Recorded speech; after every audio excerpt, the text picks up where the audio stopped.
Hello បងស្រឡាញ់ខ្ញុំ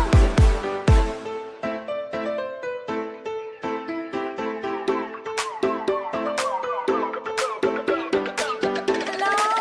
បងស្រឡាញ់ខ្ញុំតើអ្នកណាទៅទូរស័ព្ទមកមានកាវ័យ